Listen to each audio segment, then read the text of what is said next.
Now आज के समय यूएस इंडिया रिलेशन से रिलेटेड और इवन बीजेपी के जो आरोप हैं यूएसए की डीप स्टेट पर, इससे रिलेटेड जो न्यूज सामने आ रही है ना, इससे एक बात अब साफ हो जाती है। बाइडन के अंडर देखिए इंडिया यूएस रिलेशंस या तो थोड़े बहुत खराब रहे हैं या कुछ भी इम्प्रूवमेंट नहीं हुई है। एक्चुअली मैं कहूंगा मेजरली इश्यूज ही सामने आए हैं। कई मामलों में खराबी होंगे रिलेशंस, क्योंकि भारत में आज के समय जो मेन गठबंधन पावर में है, एनडीए नेशनल डेमोक्रेटिक अलायंस, इसकी जो मेन पॉलिटिकल पार्टी है बीजेपी, इन लोगों ने बड़ा आरोप लगाया था कि यूएसए की डीप स्टेट, उसके अलावा एक एनजीओ जिसके बारे में आपको बताऊंगा अभी, साथ ही साथ इंडिया की एक पॉलिटिकल पार्टी, ये सब लोग मिलकर इंडिया को डिस्टेबलाइज करना चाहते हैं, एंटी इंडिया एक्टिविटीज कर रहे हैं। और यूएस गवर्नमेंट को इस बात के आरोप पर, क्योंकि आरोप बहुत बड़ा है कि यूएस गवर्नमेंट के कुछ डिपार्टमेंट्स ये भारत को नुकसान पहुंचा रहे हैं। आई मीन ये बात जब इंडिया की जो अभी कोलिशन गवर्नमेंट है, इसकी मेन पॉलिटिकल पार्टी के स्पोक्स पर्सन कर रहे हैं, इससे इंडिया यूएस रिलेशंस की जो फाउंडेशन है ये हिल जाती है। तो फिर क्वाड का क्या हुआ? हम वेरियस और जो इंपॉर्टेंट समिट्स करते हैं आपस में, उसका क्या हुआ? क्या हमेशा से यूएस इंडिया के बीच में ये एक इंटरनल टेंशन बनी हुई थी? क्या ये टेंशन कहीं ना कहीं इंडिया कनाडा रिलेशंस में भी पहुंची? ये बहुत बड़े सवाल हैं और अगेन इसका कोई आपको प्रॉपर जवाब मिलेगा नहीं, ये हमको खुद ही सोचना होगा। क्योंकि यूएस गवर्नमेंट को आज के समय ऑफिशियली ये बोलना पड़ रहा है कि डिसअपॉइंटिंग है। इन्होंने कहा है अपनी तरफ से कि काफ़ी डिसअपॉइंटिंग है कि बीजेपी ने हम पे आरोप लगाया है कि हम लोग एंटी इंडिया एजेंडा के हिसाब से आगे बढ़ रहे हैं। यहाँ पे आप देख पाओगे ये है यूएस एम्बेसी, जो भारत में यूएस एम्बेसी है, उसने बीजेपी के आरोपों को लेकर ये स्टेटमेंट दी है। काफ़ी डिसअपॉइंटिंग है कि भारत में जो पार्टी आज के समय रूल कर रही है, रूलिंग पार्टी बीजेपी, ये इस टाइप के आरोप लगाएगी यूएसए पर। आगे ये कहते हैं कि यूएस गवर्नमेंट काम करती है बहुत सारी इंडिपेंडेंट ऑर्गेनाइजेशंस के साथ on programming that supports professional development and capacity building. ये यहाँ पे डिफेंड कर रहे हैं, क्योंकि बीजेपी के जो आरोप थे वो भी मैं आपको बताऊंगा, उसको ये थोड़ा डिफेंड कर रहे हैं कि देखिए हाँ, हम कई प्रोग्राम्स में काम करते हैं, कई इंडिपेंडेंट संगठनों के साथ काम करते हैं, मगर इसका ये मतलब थोड़ी ना है कि इससे हम कंट्रीज के जो डिसीजन है ये इन्फ्लुएंस करना चाहते हैं, किसी कंट्री को टारगेट करना चाहते हैं। ये सब बातें एक बहुत ज़्यादा अगली पिक्चर प्रेजेंट करती है इंडिया यूएस रिलेशंस की, बहुत ज़्यादा अगली पिक्चर। और सबसे पहले तो यहाँ पे आपको समझना होगा कि बीजेपी ने आरोप लगाए क्या हैं यूएसए पर, और फिर क्यों यूएसए को इस टाइप का जवाब देना पड़ा।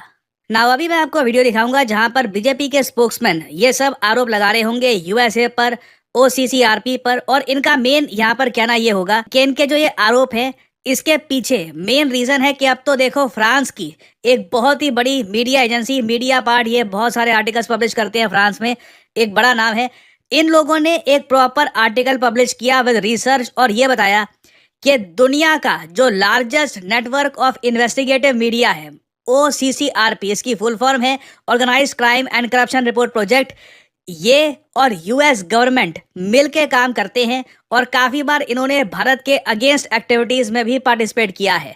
नाउ अगेन देखो, जब ये न्यूज़ पहले आई थी, बीजेपी ने सबसे पहले आरोप लगाए थे। मैं इस टॉपिक से दूर रहा था, मैंने इस पर वीडियो नहीं बनाई थी, क्योंकि यूजुअली पॉलिटिक्स जो होती है डोमेस्टिक, उससे मैं दूर रहता हूँ, उस पर वीडियो बनाता नहीं हूँ। बट इस पर्टिकुलर केस में यूएस गवर्नमेंट इन्वॉल्व हो चुकी है। ये जो भी आज के समय हम देख रहे हैं, इसका एक इम्पैक्ट आपको इंडिया यूएस रिलेशंस पे देखने को मिलेगा। हालांकि अब देखो ये बातें खुल के इसलिए भी की जा रही है क्योंकि बाइडन की प्रेसिडेंसी का अंत हो रहा है, कुछ ही हफ्ते बचे हैं। तो अब आप कह लीजिए एक कंसर्न जो थी कि बाइडन कल को नाराज हो जाए, तो क्या वो भी नहीं है।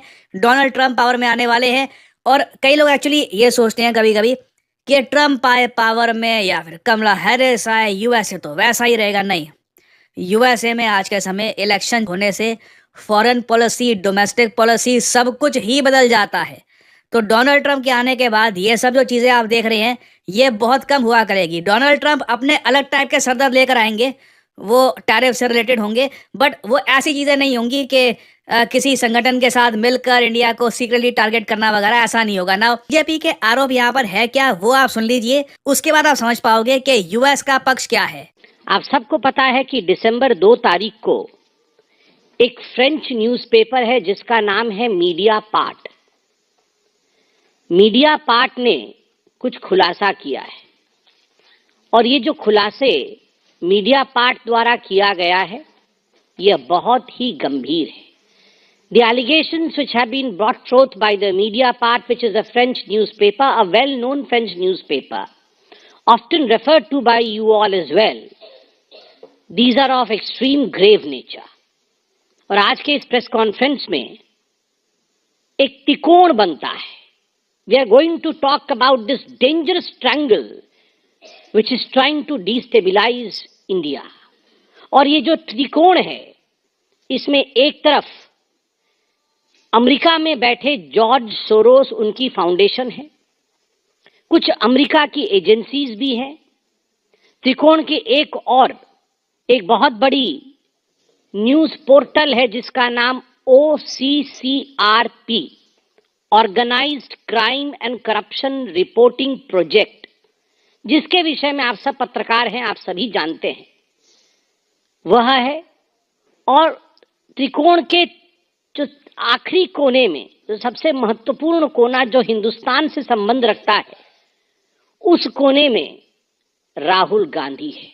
ना काफी बड़ा आरोप है इनका ये कहना है कि OCCRP जो विश्व में एक बहुत ही बड़ी मीडिया एजेंसी है, देखो काफी बार क्या होता है, ये लोग जब एक आर्टिकल पब्लिश करते हैं ना, उस आर्टिकल को फिर बाद में बहुत सारे और न्यूज आउटलेट्स रीपब्लिश करके दुनिया भर में करोड़ों लोगों तक पहुंचा देते हैं. तो इनका ये आरोप है कि OCCRP, जिसको फंडिंग कहाँ से मिलती है, इनके हिसाब से जॉर्ज सोरोस और US गवर्नमेंट इनको फंडिंग दे रही है. OCCRP को NGO है, मगर इनको पैसा चाहिए ऑपरेट करने के लिए, तो वो US गवर्नमेंट से आ रहा है. और उसके बाद ये लोग जो आर्टिकल पब्लिश करते हैं, ये काफी हद तक इंडिया और मोदी, PM मोदी को टारगेट करने के लिए होते हैं. और इन आर्टिकल्स में पेगासस जैसा इशू और अडानी ग्रुप से रिलेटेड जो आरोप लग रहे हैं उन पर, वो मेन इशू रहता है ना. जो इनके कुछ आर्टिकल्स हैं, ये मैं आपको दिखाना चाहता हूँ. अब ये आप देख पाओगे, ये OCCRP का एक आर्टिकल है. नीचे लिखा है documents provide fresh insights into alleged stock manipulation. India में स्टॉक मैनिपुलेशन हुई है और अडानी ग्रुप को ये टारगेट कर रहा है ये आर्टिकल. और इसी आर्टिकल के बेसिस पे आप देखोगे आगे जाकर इंडिया में पॉलिटिकल पार्टीज भी ऐड करती है और OCCRP इसको ट्वीट भी करती है. In response to our latest investigation, India के जो अपोजिशन पार्टी के लीडर हैं, ये एक प्रेस कॉन्फ्रेंस होल्ड करेंगे. तो बीजेपी का यहाँ पर ये कहना है कि OCCRP देखिए हाईली पॉलिटिकल है. ये लोग स्पेसिफिकली इंडियन कंपनीज को टारगेट करते हैं, इंडियन पॉलिटिक्स में डीपली इन्वॉल्व है. ये कुछ ऐसा नहीं है कि, अब देखो, ये लोग मान के चलते हैं कि जिस संगठन को US गवर्नमेंट फंड कर रही है वो लोग न्यूट्रल रहेंगे, मगर इस पर्टिकुलर केस में यहाँ पे आप देख पाओगे Kenya grants power deal to India scandal return Adani group, ये इन्होंने रिपोर्ट किया. फिर उसके बाद Kenya workers threaten to strike over Adani deal, ये भी इन्होंने रिपोर्ट किया. बाद में आपको पता होगा केनिया ने अडानी के जो भी प्रोजेक्ट थे सब कैंसिल कर दिए थे. उससे पहले जब पेगासस करप्शन स्कैंडल आया था, उसको लेकर भी OCCRP लगातार आर्टिकल पब्लिश कर रहा था. तो इसलिए यहाँ पर बीजेपी कह रही है कि OCCRP और US गवर्नमेंट के बीच का जो लिंक अब साबित हो चुका है. जो फ्रांस का न्यूज आउटलेट है जिसने ये प्रूव कर दिया है कि US गवर्नमेंट फंड करती है, ये बहुत ज्यादा चिंताजनक है. और US ने उसके जवाब में ये कहा है, देखो हम US गवर्नमेंट हैं, हम बहुत से इंडिपेंडेंट संगठनों को पैसा देते हैं, सपोर्ट करते हैं. यहाँ तक बात सही है, मगर आगे ये कहते हैं कि मगर किसी प्रोग्राम में हम लोग ये नहीं कोशिश करते कि किसी को टारगेट किया जाए या फिर किसी को स्पेसिफिकली उसके बारे में आर्टिकल पब्लिश किए जाए. बेसिकली US एम्बेसी यहाँ पर ये कह रही है कि हमें पता नहीं कि ये लोग OCCRP क्या करते हैं, हमारी तरफ से तो बस इनको पैसा चला जाता है रेगुलर बेसिस पर. तो अगेन यहाँ पे मैं ये नहीं कहूँगा कि कौन सच बोल रहा है कौन क्या बोल रहा है. जो हो रहा है ये मैंने आपके सामने प्रेजेंट कर दिया है.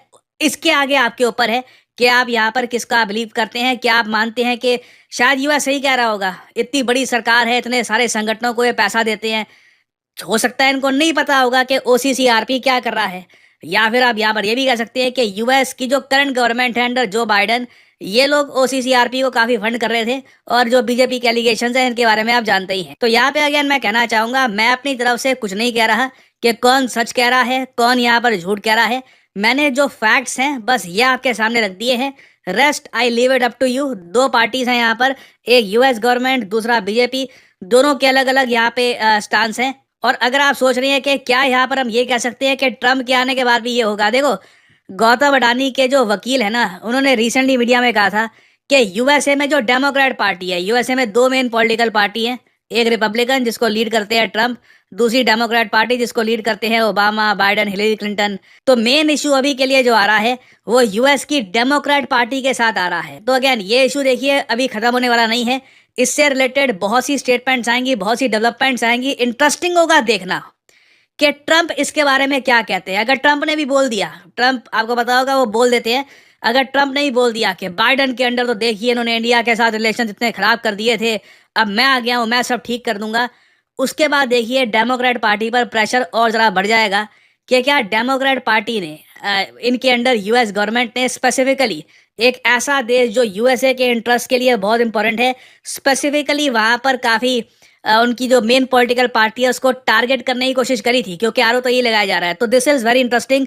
इससे रिलेटेड डिटेल सामने आएंगी अभी इन द फ्यूचर, तो उससे रिलेटेड वीडियोस मैं आपके लिए लाता रहूंगा। नाउ फाइनली आपसे यहाँ पे मैं पूछूंगा एक सवाल कि रिसेंटली इंडिया ने अपने सिटीजन्स को ये कहा है कि ये देश जल्द से जल्द छोड़ दीजिए, यहाँ पर स्थिति बहुत ही ज़्यादा खराब हो रही है। बताइए किस कंट्री के बारे में भारत ने ये चेतावनी दी है। ये है यहाँ पे आपकी ऑप्शंस, रशिया, सीरिया, कनाडा या फिर यूएसए। कमेंट सेक्शन में करिए उत्तर।